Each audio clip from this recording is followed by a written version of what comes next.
मित्रों, आपने यूं तो तिरुपति बालाजी भगवान के बारे में कई कथाएं सुनी होंगी, लेकिन क्या आप जानते हैं कि इतना ज्यादा धन होने के बाद भी भगवान तिरुपति गरीब क्यों हैं? अगर नहीं तो चलिए मिलकर जानते हैं आज की हमारी इस वीडियो में। और मित्रों, ऐसी सभी एक्सक्लूसिव वीडियोस देखते रहने के लिए हमारे चैनल द डिवाइन टेल्स के मेंबर जरूर बने। बता दें कि शास्त्रों और पुराणों में ब्रह्मा, विष्णु और महेश त्रिदेवों को ही सबसे प्रमुख देवता के रूप में पूजा जाता है। इंद्रदेव को यूं तो देवताओं का राजा माना गया है, लेकिन इन सभी देवताओं के पास भी इतना धन नहीं जितना तिरुमलाई पर्वत पर रहने वाले भगवान श्री वेंकटेश्वर बालाजी के पास है। अब अगर धन के आधार पर देखा जाए तो आज के समय में सबसे धनवान ईश्वर बालाजी ही है। एक आंकड़े के अनुसार बालाजी मंदिर ट्रस्ट के खजाने में 50,000 करोड़ से भी ज्यादा की संपत्ति है, लेकिन इतने धनवान होने के बावजूद भी बालाजी सभी देवताओं से कम धनी है। अब मित्रों, आप सोच रहे होंगे कि इतना पैसा होने पर भी प्रभु गरीब कैसे हो सकते हैं? और दूसरा सवाल आपके मन में ये भी उठ सकता है कि जो प्रभु सबकी इच्छा पूरी करते हैं वो स्वयं गरीब कैसे हो सकते हैं?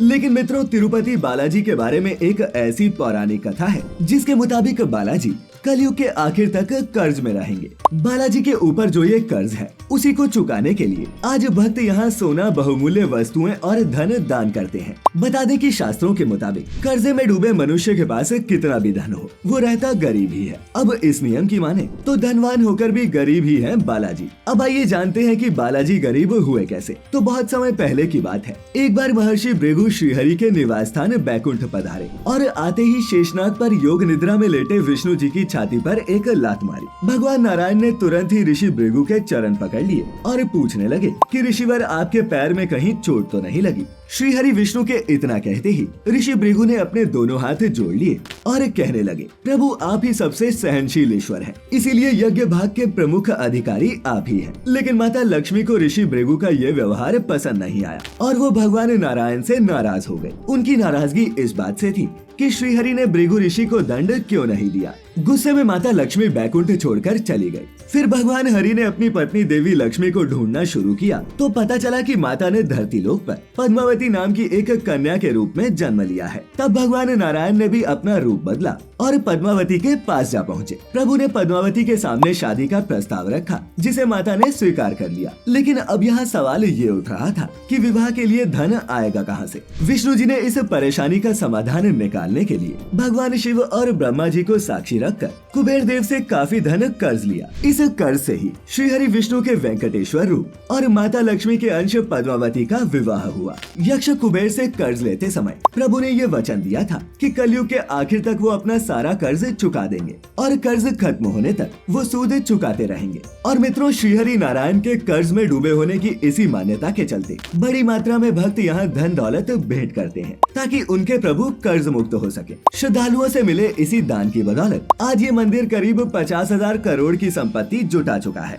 अब आइए मित्रों, इसी के साथ जानते हैं इस मंदिर से जुड़ी कुछ रहस्यमयी बातें। ऐसी मान्यता है कि जो भी व्यक्ति सच्चे मन से प्रभु वेंकटेश्वर के सामने प्रार्थना करता है उसकी सभी मुरादें पूरी हो जाती हैं। श्रद्धालु अपनी श्रद्धा के अनुसार यहाँ आकर तिरुपति मंदिर में अपने बाल भी दान करते हैं। मित्रों, इस दिव्य और चमत्कारिक मंदिर से बहुत से रहस्य भी जुड़े हैं। ऐसा कहा जाता है कि भगवान वेंकटेश्वर स्वामी की मूर्ति पर जो बाल लगे हैं वो बिल्कुल असली हैं। ये बाल कभी भी उलझते नहीं और हमेशा मुलायम रहते हैं। मान्यता है कि यहाँ प्रभु स्वयं विराजमान है। वहीं जब आप मंदिर के गर्भगृह में जाएंगे तो ऐसा लगेगा कि श्री वेंकटेश्वर की प्रतिमा गर्भगृह के मध्य में है। लेकिन आप जैसे ही गर्भगृह के बाहर आएंगे तो चौंक जाएंगे, क्योंकि बाहर आकर ऐसा लगेगा कि प्रभु की मूर्ति दाहिनी ओर स्थित है। अब ये सिर्फ भ्रम है या फिर ईश्वर का कोई चमत्कार, इसका पता आज तक कोई नहीं लगा पाया। इसके अलावा मित्रों, ऐसी भी मान्यता है कि प्रभु के इस रूप में देवी लक्ष्मी भी समाहित है, जिसके कारण भगवान श्री वेंकटेश्वर को स्त्री और पुरुष दोनों के ही वस्त्र पहनाने की परंपरा है।